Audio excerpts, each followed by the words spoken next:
Hello my loves, and welcome back to my channel, or welcome to my channel if you're new. Hi, hello, my name is Loey, and tonight I'm so excited to finally be starting this series. This has been something that's just been lurking in the back of my head for a while. I know I have a few kind of outstanding series I haven't really followed up on, specifically my serial killer series, which YouTube didn't like very much, and I don't really know how to move forward with that. That's a different kind of story and a different kind of day. And also my abandoned Disney park series, but I really want to start this series, so I hope you guys don't mind me kind of adding another one into the mix, and I promise this one will keep the ball rolling. This is going to be a series all about Ed and Lorraine Warren's cases. Now, if you do not know them, Ed and Lorraine Warren are two incredibly renowned demonologists. They have so much experience in terms of the world of the paranormal.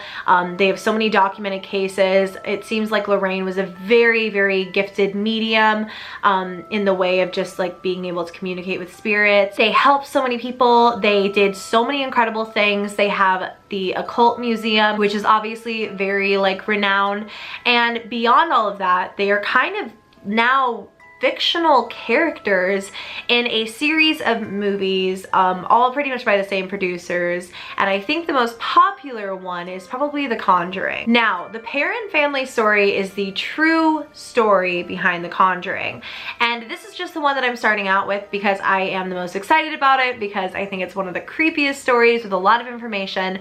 But we are going to get into the nitty-gritty, the kind of unsung heroes of the Warrens, and talk about some cases that are not as widely known by most people.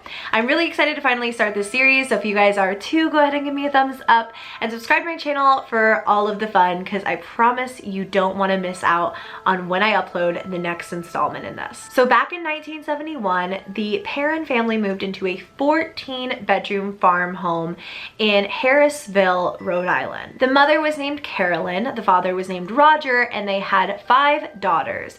And unfortunately, as soon as they moved into this home, they pretty much started noticing crazy stuff going down. Carolyn, the mom, would notice something small, like the broom would go missing, or perhaps a little bit stranger, it really seemed to be moving from place to place on its own. And gradually things got more serious. She would hear noises from the kitchen, like something scratching on the metal of the kettle sitting on the stove when nobody was in there.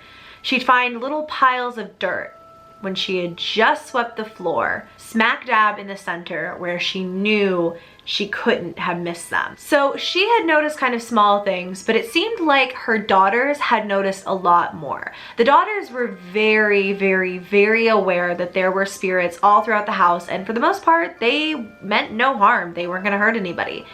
But there were a couple that were very vengeful and just not good news. So after some more serious things kind of going down, Carolyn decided enough was enough, and she started really researching the history of the house.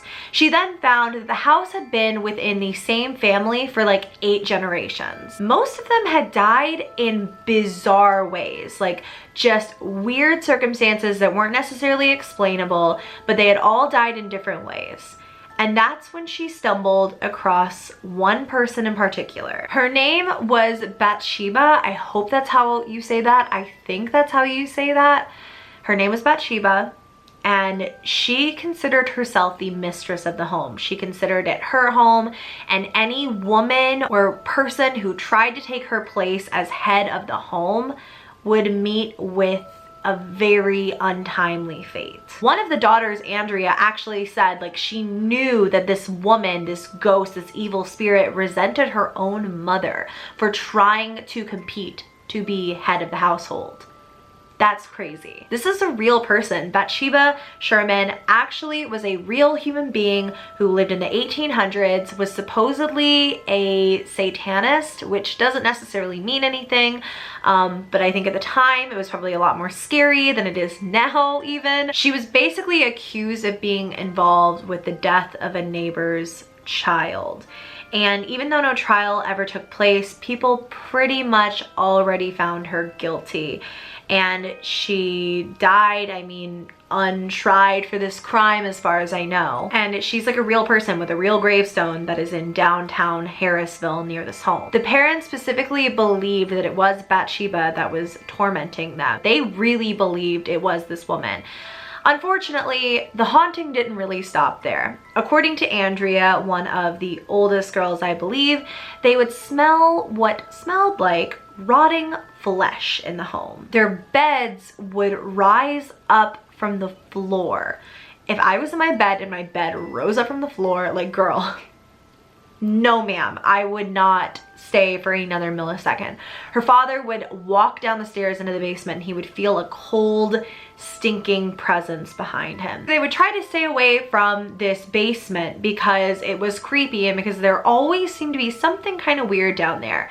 But heating equipment would fail and malfunction and fall on its own mysteriously all of the time, causing them to have to venture down there. Pretty convenient. So over the next 10 years that they had to live in this home, 10 years that they lived in this home, this extremely haunted house, the Warrens made several house calls, and during these calls they managed to contact the spirits that were haunting the home.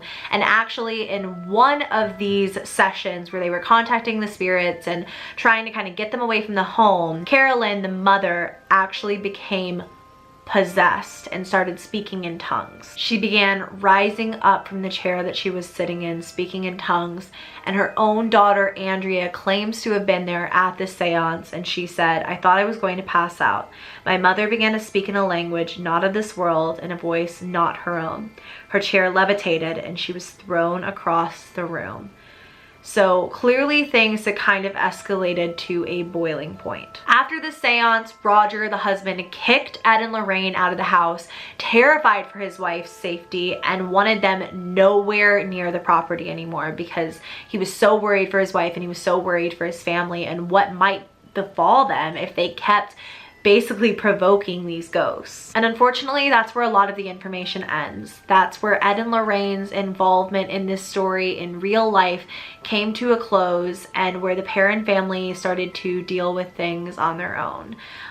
The girls continued to experience activity. I think that everyone did at this point, but they basically had to live there until I believe the 1980s, when their financial instability kind of came to a halt. They, you know, had saved some money and they were finally able to move away from this home, at which point their own hauntings ceased and spirits in the house were silenced. Now, to kind of backtrack a bit here, according to the family, Bathsheba did eventually leave Carolyn's body after the Warrens left the home, but she continued to hang around the house and just be a nuisance.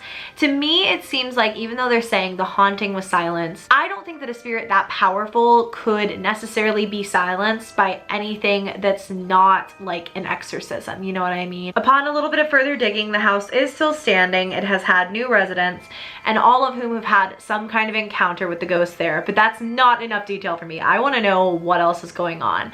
Andrea Perron, or Perron, I hope I've been saying that right the entire like video, oh my gosh. She wrote a book called House of Darkness, House of Light, which kind of recounts her stories in that home, but just so much crazy stuff. Bathsheba, according to them, would just torture them. She would make herself known by like physically appearing in front of them. She would pinch and torment Carolyn. She would touch Roger inappropriately. She would scream things at them, telling them to get out of her home. And there were other spirits too, but she just seems to be the absolute noisiest. Now, there are a lot of people who kind of actually rally behind Bathsheba and say she was sort of like a scapegoat for all of this, that she never did anything, that there's no proof that she was ever the ghost, and that she's kind of gotten a bad rap, you know what I mean, because she was a Satanist and supposedly had involvement with the death of this child, even though it was never proven in a court of law, anything like that. And this is kind of an argument I've seen go back and forth a lot.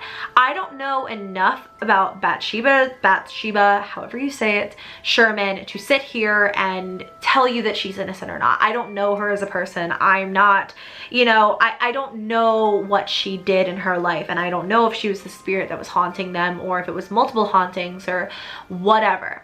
What I do know is that that family was absolutely tortured in their home, and I really want to read Andrea Perron's book about her experiences there, because oh my god, just from what I've researched, it is insanity. What do you guys think of this new video series? If you like it, go ahead and give me a thumbs up, and please subscribe to my channel if you haven't already.